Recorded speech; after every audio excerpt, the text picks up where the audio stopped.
தேர்தலுங்கிறது ஜனநாயக மரபு, அது கடமை. அது ஒவ்வொரு முறையும் நடத்தியிருக்கணும்.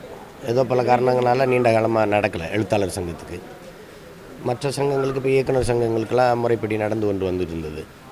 இப்போ இந்த முறை நடத்துகிறாங்க, அது ரொம்ப மகிழ்ச்சிகரமானது. இப்போ நான் இதில் உறுப்பினர், இயக்குனர் சங்கத்துலேயும் இதுலேயும் உறுப்பினராக இருக்கிறதுனால அது வாக்கு செலுத்த வேண்டியது அடிப்படை கடமை. அதனால் வாக்கு செலுத்த வந்திருக்கேன்.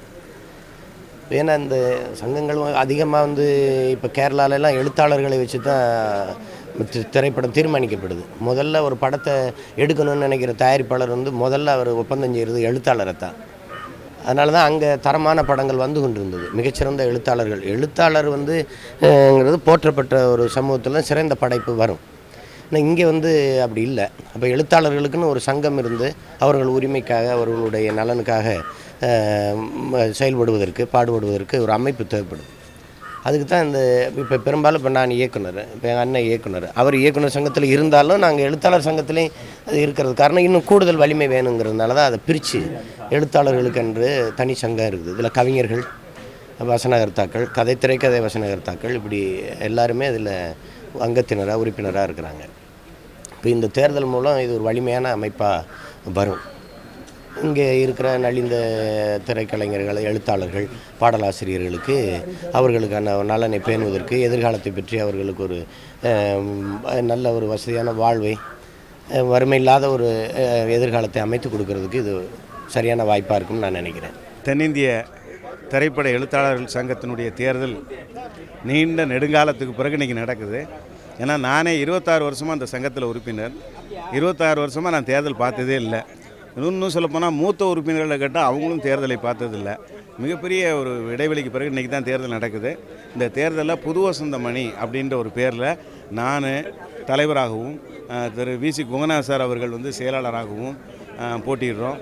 எங்கள் அணியில் பொருளாளராக போட்டிக்கிட்ட திரு ரமேஷ் கண்ணா ஏற்கனவே போட்டியின்றி தேர்வு ஆயிட்டார். துணைத் தலைவர்களுக்கு திரு பஞ்சு அருணாச்சலம் அவர்களும், திரு யார் கண்ணன் அவர்களும் போட்டிடுறாங்க. இணைச் செயலாளர்கள் பதவிக்கு திரு வி. பிரபாகர், கவிஞர் பா. விஜய், திரு டி.கே. சண்முகசுந்தரம், திரு சி. ரங்கநாதன் உள்ளிட்ட 4 பேர் போட்டிடுறாங்க. செயற்குழு உறுப்பினர்கள் பதவிக்கு திரு காரைக்குடி நாராயணன், திரு ஆர். செல்வராஜ், திரு மௌலி, ஆர்.கே. செல்வமணி, ஏ. வெங்கடேஷ், ஏ. வெங்கடேஷ், பாலசேகர், கவிஞர் சிநேகன், ஹேமமாலினி, தம்பி ராமையா, ராதாரவி, மதுரை தங்கம் உள்ளிட்ட ஒரு 12 பேர் செயற்குழு உறுப்பினர்கள் பதவிக்கு போட்டிடுறாங்க. எங்கள் அணி உறுதியாக வெற்றி பெற்று இந்த எழுத்தாளர் சங்கத்தில் நிறைய மாற்றங்களை நாங்கள் உருவாக்கணும்னு நாங்கள் நினைக்கிறோம். கண்டிப்பாக செய்வோம். நாங்கள் ரொம்ப நாங்கள் சொல்லியிருக்கிற தேர்தல் அறிக்கை உடனடியாக நான் செய்ய இருக்கிற நான் சொன்ன வாக்குறுதியில் உடனடியாக நான் செய்ய இருக்கிறது எல்லா உறுப்பினர்களுக்கும், நம் குடும்பத்துக்கும், குடும்ப மீன் அப்பா, அம்மா, மனைவி, மகன், மகள், குழந்தைகள், பேர குழந்தைகள் உட்பட அனைவருக்கும் ஒரு மருத்துவ காப்பீடு இலவசம். எஸ்ஆர்எம் மற்றும் ஏசிஎஸ் மருத்துவமனைகளில் எல்லா விதமான மருத்துவ சிகிச்சைகளும், அதாவது ஹார்ட் ஆப்ரேஷன்லேருந்து கிட்னி ரீப்ளான்டேஷன் வரைக்கும் எல்லா விதமான ஆப்ரேஷன்ஸ் இலவசம். அதே மாதிரி கல்லூரிகளையும், இன்ஜினியரிங் கல்லூரிகளையும் இலவசமாக இடம் வாங்கி தரேன் இருக்கேன். இந்த அகடாமிக் இயர்லேயே நிச்சயமாக உறுப்பினர்களுடைய வாரிசுகளுக்கு இன்ஜினியரிங் கல்லூரியிலையும், ஆர்ட்ஸ் காலேஜ்லேயும் கண்டிப்பாக இலவசமாக இடம் வாங்கி தருவேன். எல்லாருக்கும் அந்த மருத்துவ காப்பீடு அட்டையை உடனடியாக கொடுத்துருவேன். மேலும் பல வாக்குறுதிகள் கொடுத்துருக்கோம். அதை 1 by 1 தான் செய்ய முடியும். இதை இம்மீடியட்டாக நாங்கள் செய்வோம். இந்த சங்கம் இனிமேல் விழித்தழும். தென்னிந்திய திரைப்பட எழுத்தாளர் சங்கத்தினுடைய தற்போது செயலாளராக இருக்கிறேன். மீண்டும் செயலாளர் பணிக்கு போட்டிடுறேன். இந்த சங்கத்தினுடைய தலைவராக திரு மோகன் காந்திராமன் அவர்கள், காந்தியால் பெயர் வைக்கப்பட்டவர்கள், கம்யூனிஸ்ட் தந்தை பா. ஜீவானந்தத்தினுடைய சொந்த அண்ணன் மகன் அவர்கள். 50 ஆண்டுகளாக பல சங்கத்துக்காகவும் இந்த இன்றைய பெப்சி இடத்தை வாங்கி கொடுத்தவர்கள். இந்த சங்கத்தை கடந்த 10 ஆண்டுகளாக கட்டி காத்து இந்த கட்டடத்தை சொந்த கட்டடமாக ஆக்கி குருவி சேர்ப்பது போல் ஒரு 35 லட்ச ரூபா பணத்தை சேர்த்து வச்சுருக்கோம். உடனடியாக வாக்குறுதிங்கிறது எழுத்தாளர்களுக்கு உள்ள அந்த அணியானது ஒரு எழுத்தாளர் 60 வயசு மேலே தாண்டினா 3000 ரூபா உதவித்தொகை கொடுக்கறதாகவும், அவர்களுடைய கல்வி 10வது வரைக்கும் கல்லூரிக்கும் அவருடைய பேரன் பேத்திகள் வாரிசுதாரர்களுக்கு செய்வதாகவும், ஒரு உறுப்பினர் அகால மரணம் சம்பவித்தால் அவருடைய குடும்பத்தாருக்கு அன்றே 50,000 தருவது போல பல்வேறு வாக்குறுதிகளை கொடுத்துருக்குறோம். ஏன்னா நாங்கள் புதுசாக தேர்தலுக்காக வாக்குறுதி கொடுக்கறதில்ல. 10 ஆண்டுகளாக எழுத்தாளருக்குன்னு ஒரு அமைப்பை ஏற்படுத்தி செய்து கொண்டிருக்கிறோம். இந்த அணி வெற்றி பெற்றால் உண்மையாக நாங்களே எழுத்தாளர்கள்ங்கிறதுனால எழுத்தாளர்களுக்குரிய நலனில் சொந்த அண்ணன் தம்பி மாதிரி பெத்த தாய் போல் நாங்கள் இருந்து பாதுகாப்போங்கிற ஒரு உறுதியை நான் இப்பொழுது சொல்கிறேன். இதில் இந்த சங்கத்தினுடைய உறுப்பினர்கள் 1000 பேர். அதாவது யார் திரைப்படத்துறையில் இயக்குனர் ஆகணுன்னோ கதாசிரியராக ஆகணுங்கிறவங்க அசோசியேட் உறுப்பினராக சேர்த்து கொள்ளப்படுவார்கள்.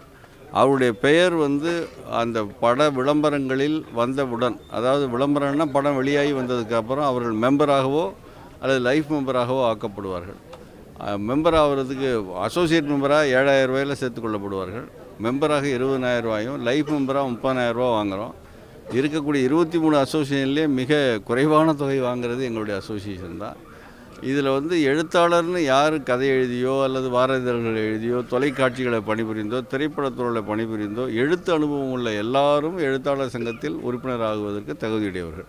ஆனால் வாக்களிப்பதற்கு தகுதிங்கிறது அவர்களுடைய பெயர் படம் வெளியான இடத்தில் ஏதாவது ஒரு வெளியாக அவர்கள் டைட்டில் பேர் வாங்கியிருந்தால் மட்டும்தான் ஒரு தகுதியுடையவராக சொல்லப்படுவார். தென்னிந்திய திரைப்பட எழுத்தாளர் சங்கத்தை எனக்கு தெரிஞ்ச வரைக்கும் இது வரைக்கும் நான் ஓட்டு போட்டதில்லை, முதல் முறையாக ஓட்டு போடுறேன்.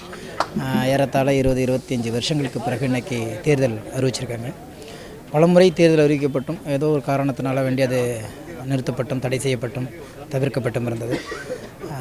23 சங்கங்கள்லாம் ரொம்ப ஸ்ட்ராங்காக இருக்க வேண்டிய சங்கம் தென்னிந்திய திரைப்பட எழுத்தாளர் சங்கம் தான். ஆனால் இன்றைக்கு இந்த சங்கம் தான் ரொம்ப நலிவடைந்தும் எங்கே இருக்குங்கிறது முகவரி கூட தெரியாமல் இருக்காங்க. இதனால் புது படைப்பாளிகள் உள்ளே வர்றதுக்கு யோசிச்சுட்டு இருந்தாங்க. எழுத்தாளர்கள் எப்போதுமே எப்போ நிமிர்ந்து நிற்கிறாங்களோ அப்போ தான் எழுத்துலகமும் படைப்புலகமும் படைப்பாளிகள் நிமிர்ந்து நிற்பாங்க. அவங்களுடைய வாழ்க்கையில் இந்த தேர்தல் மிகப்பெரிய மாற்றத்தை கொடுக்கும் என்று நம்புகிறேன். நாங்கள் இங்கே 2 அணியாக நின்றுட்டுருக்கோம். ஒன்று மோகன் காந்திராமன் சாரோடைய தலைமையிலையும், ஒன்று இயக்குனர் விக்ரமன் சார் தலைமையிலையும். நாங்கள் விக்ரமன் சார் தலைமையில் நான் செயற்குழு உறுப்பினராக போட்டி போடுறேன். நிச்சயமாக புதியவர்களுக்கான ஒரு நல்ல களத்தை இந்த தேர்தல் அமைச்சு கொடுக்குற நம்பிக்கை இருக்குது. வளர்ந்து கொண்டிருக்கின்ற அனைத்து எழுத்தாளர்களுடைய வாழ்க்கையிலும் ஒரு புது வசந்தம் கண்டிப்பாக கிடைக்குங்கிற நம்பிக்கை இன்று மாலை கண்டிப்பாக தெரியுங்கிற நம்பிக்கையோடு நாங்கள் இந்த ஓட்டுப்பதிவு செய்கிறோம். தென்னிந்திய திரைப்பட எழுத்தாளர்கள் சங்கத்தினுடைய முன்னாள் தலைவர்னு சொன்னாங்க, இல்லை இந்நாள் தலைவர். இந்த எலெக்ஷன் முடிஞ்சு கவுண்டிங் முடிஞ்சு ரிசல்ட் டிக்ளேர் ஆகி தலைவரை டிக்ளேர் பண்ணுற வரைக்கும் நான் தலைவர். 2 அணியாக போட்டி போடுறாங்க. ஒரு அணி எழுத்தாளர்கள் அணின்னு பேர், இன்னொன்று புது வசந்தம் அணின்னு. ஒன்று பிரைசுடன் சார் தலைமை தாங்கிறார், ஒன்று விக்ரமன் சார் தலைமை தாங்கிறாரு. எல்லாருமே என்னுடைய நண்பர்கள் தான், அது எந்த விதமான டவுட்டும் இல்லை. எல்லோரும் என்னுடைய நண்பர்கள் தான். யார் ஜெயிச்சு வந்தாலும் அவங்க அசோசியேஷனுக்கு நல்லது பண்ணணும்னு நான் ஆண்டவனை வேண்டிக்கிறேன்.